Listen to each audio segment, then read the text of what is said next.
estamos aqui a falar de inflação, e sendo que é um tema que é daqueles a que toda a gente está habituado, mas que no fundo, muitas vezes, quando se pergunta exatamente o que é, não se percebe bem, como é que tu explicarias, assim, muito diretamente, o que é isto de inflação? Bem, a inflação tem a ver com mudanças de preços. Os preços mudam toda a hora, uns sobem, outros descem, mas quando falamos de inflação, estamos a falar de uma subida generalizada de preços. Todos os preços sobem em determinada medida. E é isso que é a inflação. E a inflação é muitas vezes um problema porque significa que as pessoas com o mesmo rendimento têm menor poder de compra. A sua vida fica pior porque podem comprar menos bens de consumo, as rendas são mais caras, a comida é mais cara e obviamente tem um impacto negativo na sua qualidade de vida.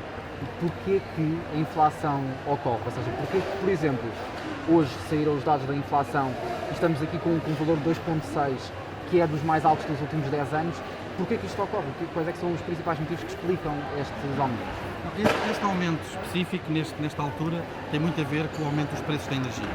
Se nós virmos, e o INE publica estatísticas desagregadas por tipologia de bem, aquilo que nós vemos é que, de facto, a energia teve um aumento brutal, 13%, 14%, e tem sido um aumento sustentado nos últimos meses. Não foi assim, por exemplo, no ano passado. No ano passado a energia estava precisamente num processo inverso, tinha uma quebra muito acentuada, e os bens alimentares, por exemplo, até tinham uma subida de 7, 8%. Este ano verifica-se o inverso, a inflação nos bens alimentares está relativamente amena, o grande aumento tem sido nos bens da energia.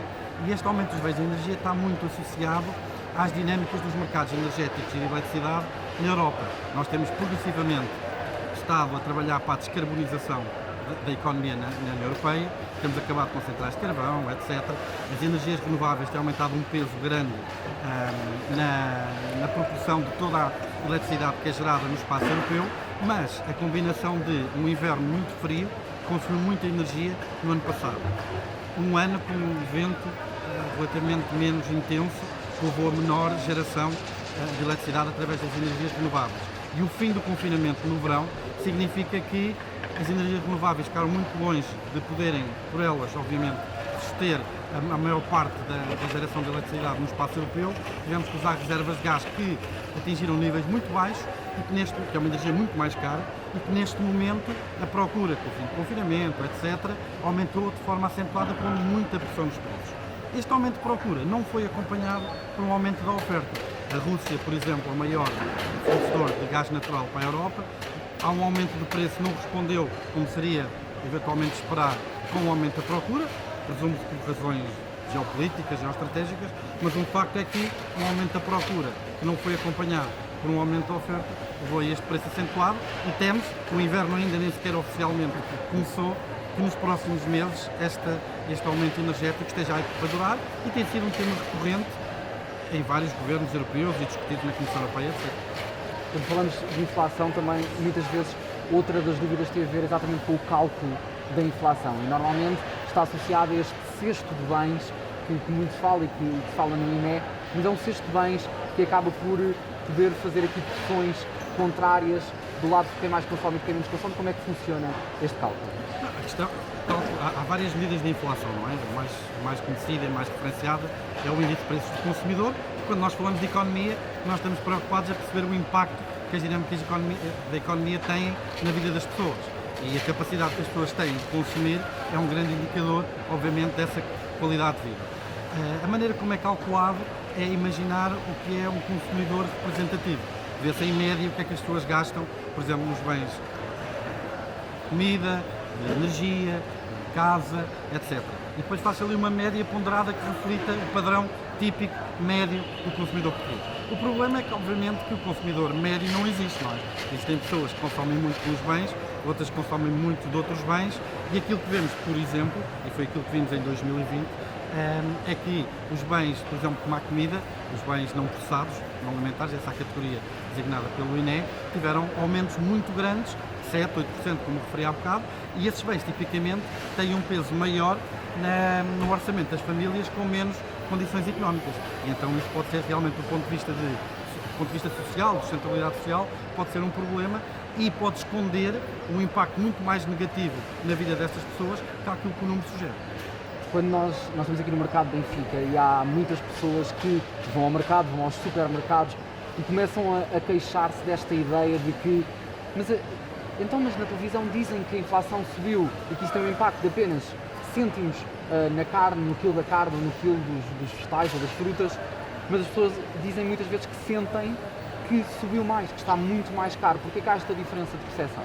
Bem, o que nós podemos ver, por exemplo, no caso dos bens alimentares, já referi, em 2020, de facto, por causa das questões do confinamento, etc., todos nós lembramos de ir para os supermercados e ficar em filas enormes para conseguir comprar vegetais que às 8, 9 da manhã já estavam esgotados, não é? Nesses bens alimentares, de facto, os aumentos durante 2020 foram muito acentuados. E isso pode, obviamente, passar a percepção que tudo está mais caro, não é? Não obstante, por exemplo, este ano até está a ser o processo inverso. Esses bens alimentares até estão mais baratos. A habitação está mais ou menos ao mesmo nível, a energia, que em muitas medidas também é um bem essencial, porque as pessoas dependem da eletricidade para o aquecimento, etc., não conseguem fugir ao consumo de eletricidade em muitas situações, tem aumentado imenso e daí a percepção que, de facto, as coisas estão todas muito mais caras. Mas, obviamente, que a energia não tem um peso, está a ter crescimento de 13%, 14% da taxa homóloga, não tem um peso de 100% no cabaz e, obviamente, que não reflete de forma unívoca a generalidade do aumento dos preços. Quando falamos também aqui de tendências, e para fechar, muitas vezes acaba por ser a última pergunta que os portugueses fazem e aquela por que mais anseiam, que é quais é que são as tendências, até que ponto é que é possível desenhar tendências no quadro do futuro da inflação e como é que isto afeta o bolso, efetivamente, de cada um. Aqui, referindo-me às principais categorias, tem-se falado muito a questão da disrupção das cadeias de abastecimento, que tem contribuído para alguma da inflação. Não se terá visto, na minha opinião, ainda um efeito forte na habitação. A habitação, curiosamente, este mês começou a subir um bocadinho. Eu acho que nos próximos meses irá subir, porque, obviamente, os materiais de construção, por causa da disrupção das cadeias de abastecimento, têm tido aumentos brutais. É preciso tempo para se construir as casas com estes novos preços, vender, ou seja, demora um certo tempo até isto passar, de facto, para a venda final, de casas, etc., e se refletir no preço da habitação. Por isso eu estou em crer que estes fenómenos vão se refletir um bocadinho durante 2022, que o preço da habitação irá subir mais do que tem sido o caso nos últimos meses. Pelos relatos que estão a ser feitos e a análise de economistas, a questão energética também não se vai resolver no curto prazo, para ver se este aumento do preço da energia se vai manter durante os próximos meses, pelo menos até o verão. No resto dos bens, é um bom sinal estarmos em época baixa da produção de artigos hortícolas, etc. E os preços, de facto, estarem ainda mais baixos do que estavam no ano passado. Mas é bom lembrar que os preços do ano passado estavam numa base muito elevada, porque tiveram uma inflação muito acima do normal. Por isso, não será por aí que poderemos esperar que a vida das pessoas vá ficar melhor. Eles apenas não aumentaram muito mais do que aumentaram o ano passado. Muito obrigado. Obrigado.